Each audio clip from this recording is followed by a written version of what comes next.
Kekalkan Al-Quran sebagai imam kita, semoga kembali di dalam petunjuknya.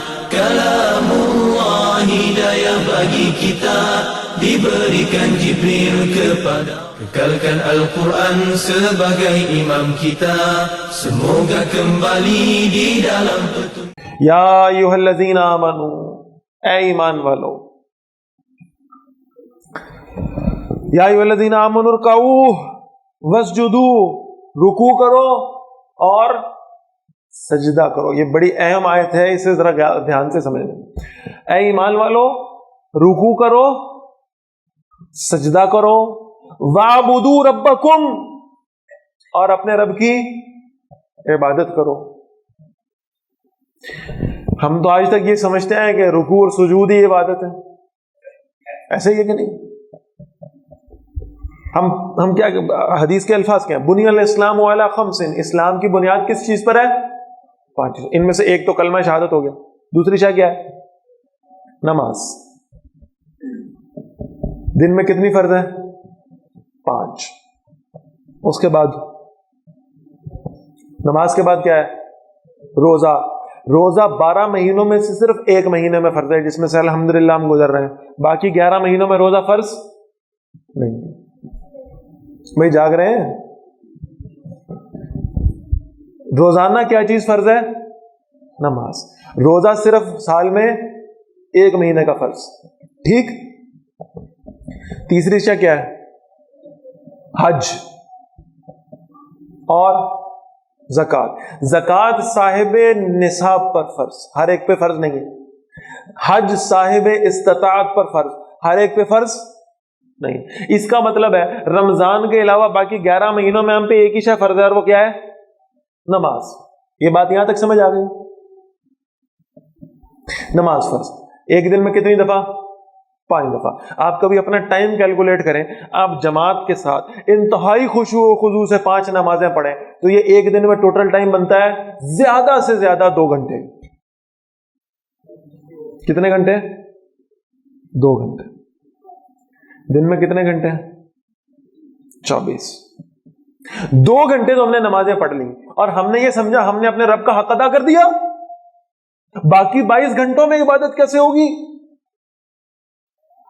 اللہ نے کہا وَارْكَعُوا، ارکعوا واسجدوا، رکوع کرو اور سجدہ کرو اور اپنے رب کی عبادت کرو، یعنی رکوع سجود کرنے کے علاوہ بھی اپنے رب کی عبادت کرو۔ ہم نے سمجھا صرف رکوع سجود ہی عبادت ہے، اللہ کہہ رہے رکوع سجود بھی کرو اور عبادت بھی کرو۔ بھائی ہم رکوع سجود کر کے 2 گھنٹوں میں فارغ، اس کے بعد کے 22 گھنٹوں میں عبادت وہ کیسے کریں گے؟ بھائی ہم نے تو آج تک نہیں سنا کوئی اس کے علاوہ کسی عبادت کا۔ یہی ہے بس۔ لیکن اللہ کہہ رہے ہیں عبادت کرو، بندگی کرو۔ اب آپ کو اس لمحے میں رک کر آپ کو سلام پیش کرنا پڑے گا محمد الرسول اللہ صلی اللہ علیہ وسلم پر، جنہوں نے اپنی حیات طیبہ کے ساتھ، اپنی سیرت مطہرہ کے ساتھ مجھے اور آپ کو سکھایا کہ اپنی زندگی کا ایک ایک لمحہ عبادت کیسے بنا سکتے ہو۔ وہ فارمولہ دے دیا کہ ایک ایک سیکنڈ عبادت کیسے بنے گا۔ یہ میرے پاس گلاس رکھا ہوا ہے، میں پانی پینا چاہتا ہوں، مجھے پیاس لگی ہے، یہ پیاس میری ضرورت ہے، میں گلاس اٹھا کے پانی پی جاتا ہوں، میں نے اپنی ضرورت پوری کر لی۔ ایسے ہی ہے، اللہ کے نبی صلی اللہ علیہ وسلم نے اس گلاس میں سے پانی پینے کی 6 سنتیں بتا دی۔ کتنی سنتیں؟ 6 سنت۔ بیٹھ کے پیو، اندر دیکھ کے پیو، بسم اللہ پڑھ کے پیو، 3 سانسوں میں ٹھہر ٹھہر کے پیو، پینے کے بعد الحمدللہ کو دائیں ہاتھ سے پیو۔ 6 سنت۔ ایک گلاس پانی پینے کی کتنی سنتیں ہیں؟ میں نے اپنی ضرورت پوری کرنی ہے پانی پی کر، میں بھی پانی پی رہا ہوں، ایک یہودی بھی پانی پی رہا ہے، ایک عیسائی بھی پانی پی رہا ہے، سب پانی پی رہے ہیں، ضرورت ہے، پیاس لگی ہوئی ہے۔ لیکن اللہ کے حبیب صلی اللہ علیہ وسلم نے سکھایا اگر تم پانی پیتے وقت میری 6 سنتیں پوری کر لو گے تو تمہارا پانی پینا عبادت بن جائے گا۔ پانی پینا کیا بن جائے گا؟ بھئی یہ پیکج سنا پہلے کبھی؟ پانی پینا عبادت۔ کھانا کھانا اگر اللہ کے نبی صلی اللہ علیہ وسلم کے طریقے کا مطابق کھایا تو کھانا کھانا بھی عبادت.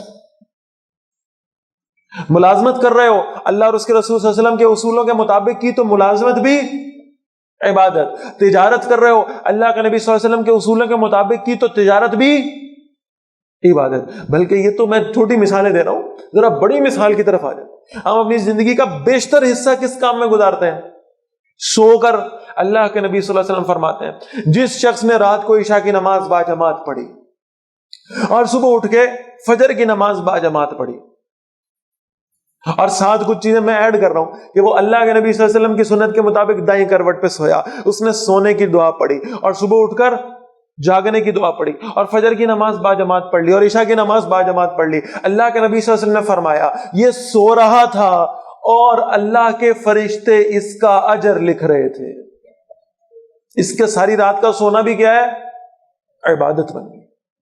کیا پیکج دیا اللہ کے نبی صلی اللہ علیہ وسلم, کیا پرکشش آفر ہے. سونا بھی کیا ہوگا؟ عبادت. اجر میں درجے میں نہیں, یہ ذہن میں رکھ لیجیے گا, میں ہر دفعہ یہ فرق واضح کرتا ہوں. اجر میں, درجے میں نہیں.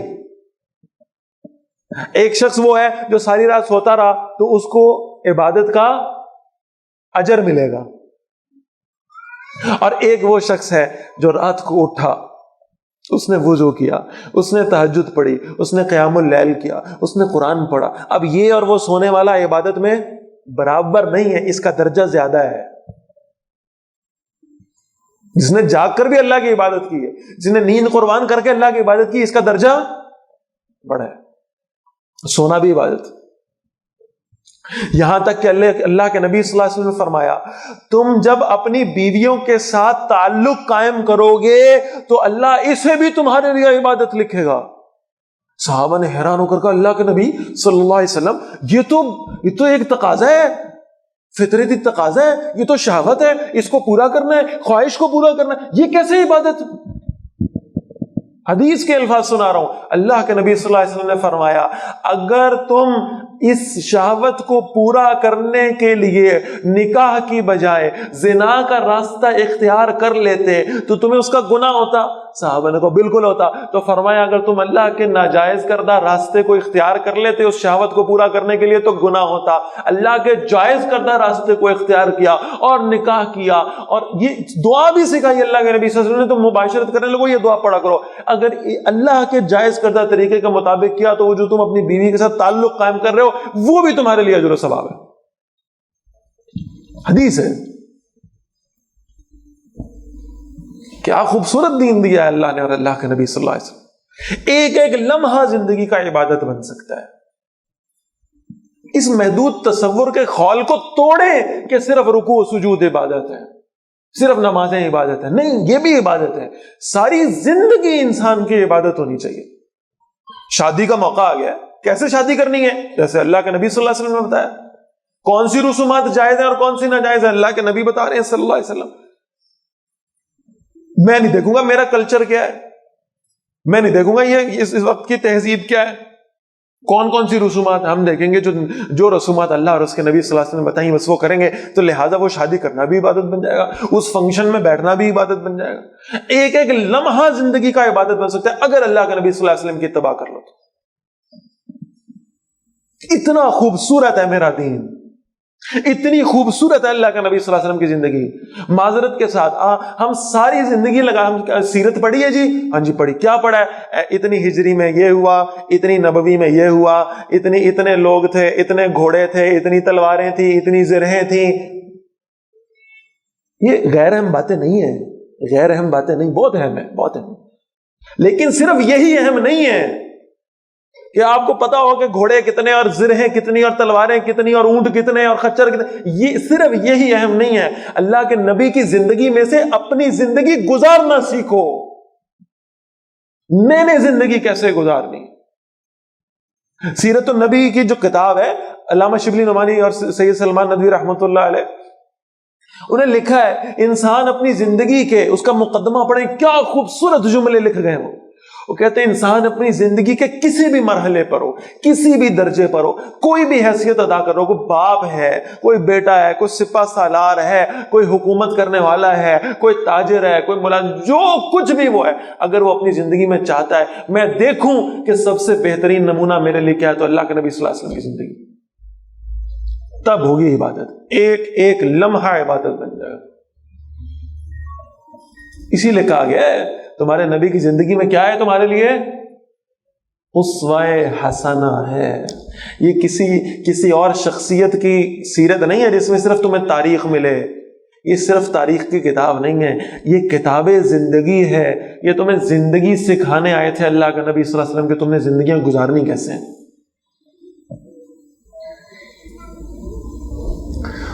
تو فرمایا اپنے رب کی بندگی کرو, حضور صلی اللہ علیہ وسلم کی اتباع کر کے. یہ ممکن ہے, ویسے نہیں ہو سکتا. وفعلوا الخیر, اور بھلائی کے کام کرو. بھلائی کے, یہ کون سے بھلائی کے کام ہے جی؟ راستے سے پتھر کا اٹھا دینا بھلائی ہے؟ بھوکے کو کھلا دینا بھلائی ہے؟ بے لباس کو لباس عطا کر دینا بھلائی ہے؟ یہ تو ساری این جی اوز بھی مانتی ہیں ہماری, یہ تو سارے فلاحی ادارے بھی مانتے ہیں. لیکن ذرا میرے ایک سوال کا جواب دیں, بڑی عقلی دلیل آپ کے سامنے رکھنے لگا ہوں. ایک شخص کو آپ دیکھ رہے ہیں کہ وہ آگ کے گڑھے کے کنارے پہ کھڑا ہے اور اس آگ میں گرنے لگا ہے, اور آپ اسے کہیں ایک منٹ گرنے سے پہلے روٹی کھا لو, یہ اس کے ساتھ بھلائی ہے؟ بولو بھائی, وہ آگ کے گڑھے میں گر رہا ہے, آپ اسے روٹی کھلائیں گے؟ آپ اسے لباس دیں گے؟ نہیں. کیا کریں گے؟ آپ اسے آگ کے گڑھے میں گرنے سے بچائیں گے. روٹی کھلانا بھی, رزق دینا بھی, اس کو بے لباس کو لباس دینا بھی, یہ سارے فلاح و بہبود کے کاموں میں سے. لیکن اگر کسی شخص کو آپ نے دیکھا کہ وہ جہنم کے گڑھے پہ گر رہا ہے, کھڑا ہے اور اس میں گرنے والا ہے, تو اس کے ساتھ سب سے بڑی نیکی یہ ہے کہ اس کو اللہ کے دین کے ساتھ جوڑ دو, اس کو اس جہنم میں گرنے سے بچا لو. یہی کام کیا اللہ کے نبی صلی اللہ علیہ وسلم نے. یہ شاید میری بات آپ کو تلخ محسوس ہو, لیکن نبوت سے پہلے اللہ کے نبی صلی اللہ علیہ وسلم نے فلاح و بہبود کے بڑے کام کیے. نبوت ملنے کے بعد انسانوں کی سب سے بڑی فلاح و بہبود یہ تھی کہ انہیں جہنم میں گرنے سے بچا لیا جائے, اور یہی کام کیا اللہ کے نبی صلی اللہ علیہ وسلم نے. آپ کو کوئی این جی او نہیں ملے گی اللہ کے رسول صلی اللہ علیہ وسلم کی بنائی ہوئی, بلکہ خود آپ صلی اللہ علیہ وسلم فرماتے ہیں میں نے کیا فلاح کا کام کیا ہے؟ فرمایا میں تم لوگوں کو دیکھ رہا ہوں, تم آگ کے گڑھے کے کنارے پہ کھڑے ہو اور تم اس میں گرتے جا رہے ہو, اور میں تمہاری قمیض کے پہلو پکڑ کر تمہیں کھینچ رہا ہوں تاکہ تم آگ میں گرنے سے بچ جاؤ. یہ ہے اس کے ساتھ سب سے بڑی بھلائی جس کو آپ جہنم میں گرنے سے بچا لیں. وفعلوا الخیر, یہ خیر کے کام کیا کرو. وہ بھی اپنی جگہ پر ہے, وہ بھی کرو, اس سے منع نہیں کر رہا, لیکن یہ سب سے بڑی خیر کا کام ہے کہ کسی کو اللہ کے دین کے ساتھ جوڑ دو. اللہ ہمیں جوڑنے والا بنا دے. اور لوگوں میں آج بھی ہم پڑھ رہے تھے نا وہ حضرت ابراہیم علیہ السلام والا واقعہ, وہ آگ جلائی گئی اور سب کچھ کیا گیا. تو 2 جانوروں کا ذکر آتا ہے تاریخ میں, 2 جانور. ایک گرگٹ تھا, گرگٹ. اس گرگٹ نے کیا کیا, منہ سے پھونکے مارنا شروع کر دی. یہ گرگٹ یہ ہمارے یہاں نہیں پایا جاتا, ہمارے یہاں اس کی جو قسم ہے وہ چھپکلی, عام طور پر آپ دیکھتے ہیں اس سے ملتی جلتی کو نسل. عام طور پہ گرگٹ کیا نہیں ہوتا, افریقہ میں پایا جاتا. اس نے پھونکے مارنا شروع کر دی. اچھا, ایک گرگٹ اگر پھونکے مارے گا تو اتنے بڑے میدان میں لگی ہوئی آگ کیا زیادہ ہو جائے گی؟ لیکن اس کا فیل کیا تھا, اس کی کوشش کیا تھی, آگ کو بھڑکائے. کر پایا یا نہیں کر پایا ایک الگ بات, اس نے آگ کو پھونک ماری. اور ایک کبوتر تھا جس نے اپنی چونچ میں چند پانی کے قطرے لیے اور انہیں جمع کر کے لایا اور اس آگ پہ پھینکا. اب اس کے چونچ کے چند قطروں کی وجہ سے آگ بجھ جائے گی؟ کبھی بھی نہیں بجھے گی. وہ جو چند قطرے پانی کے کیا کر سکتے ہیں؟ لیکن آپ اندازہ کریں کہ اللہ کو وہ عمل اتنا پسند آیا کہ حکم دیا گیا گرگٹ کو جہاں دیکھو مار دو. اس کا فیل کیا تھا؟ معاشرے میں آگ بھڑکانے والا. اور کبوتر کا فیل کیا تھا؟ کر وہ کچھ نہیں پایا. لیکن آپ دیکھیں آج اللہ نے حرمین کو کس سے بھر دیا ہے؟ کبوتروں سے. اس لیے کہ اس کی کوشش کیا تھی؟ اس آگ کو وہ بجھا سکا یا نہیں بجھا سکا الگ بات، اس کی کوشش تو تھی نا. اس نے اپنی استطاعت کے مطابق چند قطرے اپنی چونچ میں پانی کے لیے اور اس آگ کو بجھانے کی کوشش کی. بس کبوتر بننا، گرگٹ نہ بننا. آپ سے اللہ کا واسطہ ہے، کبوتر بننا. لوگوں کے لیے جہنم کی آگ کو کوشش کرنا ہے کہ انہیں لوگ جہنم کی آگ سے بچ جائیں. کوشش کرنا فرض ہے، اور اس کے لیے لوگوں کو اللہ کی کتاب کے ساتھ جوڑو، اللہ کے دین کے ساتھ جوڑو. یہ کرنے والا کام ہے. وَفَعْلُ الْخَيْرِ، خیر کے کام کرو. لَعَلَّكُمْ تُفْلِحُونَ، تاکہ تم کامیاب ہو جاؤ. یہ کون سا سجدہ آ گیا؟ یہ جو سجدہ ہے اس کے بارے میں ذرا سمجھ لیجیے گا. یہ سورۃ الحج کا دوسرا سجدہ ہے. ٹھیک، اس کے بارے میں یعنی روایات آتی ہے. میرے پاس زیادہ بحث کا وقت نہیں ہے کہ میں اس پہ روایت آپ کے سامنے پیش کروں، ٹائم ختم ہو گیا. لیکن یہ بات ذہن میں رکھیے گا کہ بعض حضرات کے ہاں یہ سجدہ تلاوت ہے اور بعض حضرات کے ہاں سجدہ تلاوت نہیں ہے. احناف کے ہاں یہ سجدہ تلاوت نہیں ہے اور باقی حضرات کے ہاں. لہٰذا آپ اپنے اپنے طریقے کے مطابق سجدہ کرنا چاہیں تو کر سکتے ہیں. احناف کے ہاں سورۃ الحج میں ایک ہی سجدہ تلاوت ہے بس. وَجَاهِدُوا فِي اللَّهِ حَقَّ جِهَادِهِ، اور جہاد کرو اللہ کے راستے میں جیسا کہ اس کے راستے میں جہاد کرنے کا حق ہے. یہاں جہاد سے مراد صرف قتال نہیں ہے، جد و جہد کرو اللہ کے راستے میں، محنت کرو اللہ کے راستے میں، اللہ کے دین کو سربلند کرنے کی. هُوَ اجْتَبَاكُمْ، اس نے تمہیں چن لیا ہے. وَمَا جَعَلَ عَلَيْكُمْ فِي الدِّينِ مِنْ حَرَجٍ، اور اس نے تم پر دین میں کوئی تنگی نہیں رکھی. فطرت کے مطابق دین ہے. ہم کہتے ہیں نہیں یہ دین کے احکام تو بڑے سخت ہیں. اس کا مطلب یہ ہے کہ ہم نے اپنی فطرت مسخ کر لی ہے. اس معاشرے میں رہتے ہوئے ہمارے ضمیر مر گئے ہیں، ہماری فطرتیں برباد ہو گئی ہیں. اس لیے ہمیں دین کے احکام مشکل لگ رہے ہیں، ورنہ دین کے احکام مشکل نہیں ہے، عین فطرت کے مطابق. ملت ابیکم ابراہیم، یہ دین تمہارے باپ ابراہیم علیہ السلام کا ہے. ہوا سماکم المسلمین، انہوں نے تمہارا نام مسلمان رکھا تھا. من قبل وفی ھذا، اس سے پہلے بھی اور اس قرآن میں بھی یہی نام ہے تمہارا. اور کیا ہے؟ مسلمان. لیکون الرسول شہیدا علیکم، تاکہ رسول علیہ السلام تمہارے گواہ ہو جائیں. وتکونوا الشہداء علی الناس، اور تم لوگوں پر گواہ ہو جاؤ. فاقیموا الصلاۃ وآتوا الزکاۃ، نماز قائم کرو اور زکات ادا کرو. واعتصموا باللہ، اور اللہ کے ساتھ مضبوطی سے چمٹ جاؤ. اللہ کے ساتھ کیسے چمٹیں گے؟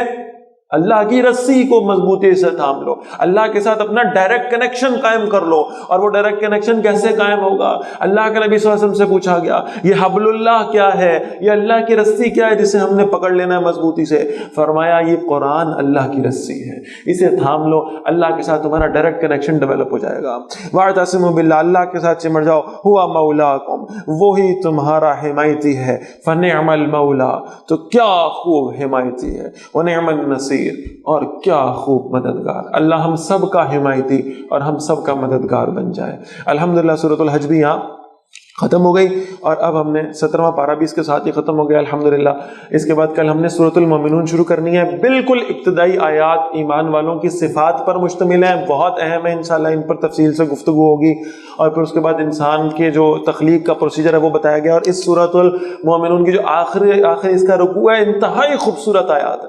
لہٰذا کل کوشش کریں کہ پورے وقت پر تشریف لے آئیں تاکہ ہم سورۃ المومنون سے آغاز اس کا جو ہے نا ہم کل اپنی گفتگو کر سکیں. کچھ سوالات آئے ہیں ان کا جوابات دیتا ہوں. ہاں دوسری بڑی اہم اناؤنسمنٹ، کل ہم نے سورۃ المومنون ختم کر لینی ہے اور انشاءاللہ سورۃ النور ہم نے کل شروع کرنی. سورۃ النور میں آیت نور بھی ہے، بہت خوبصورت آیات ہیں. پھر پردے کے احکام بھی ہیں. یہ کل ساری باتیں انشاءاللہ تعالی اگر اللہ نے موقع دیا تو یہ ڈسکس ہوں گی.